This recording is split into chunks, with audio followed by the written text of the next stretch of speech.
এটা হচ্ছে মালয়েশিয়ার ন্যাশনাল মসজিদ।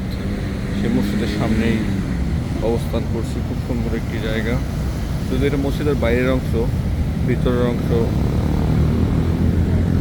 ভিডিও করার সুযোগ নাই বা করার সুযোগ আছে, কিন্তু আসলে আমাদের সময় নাই। আমরা মাত্র 3 ঘন্টার জন্য মালয়েশিয়া আসছি। এখানে আল্লাহ লেখা, এইখানে লেখা আছে লা ইলাহা ইল্লাল্লাহ মুহাম্মাদুর রাসূলুল্লাহ।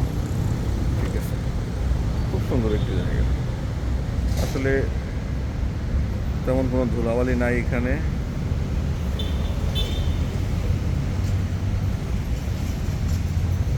একটু আগে আমরা কুয়ালালামপুর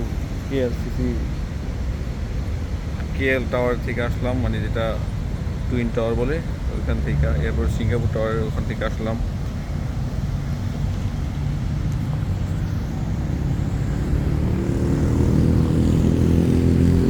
আসলে সুন্দরকে সুন্দরই বলতে হবে, এর বাইরের পরিবেশটা অনেক সুন্দর। ওই যে আমাদের এক ভাই, সে নামাজ পড়ে আসলো। ঠিক আছে, চঞ্চল ভাই।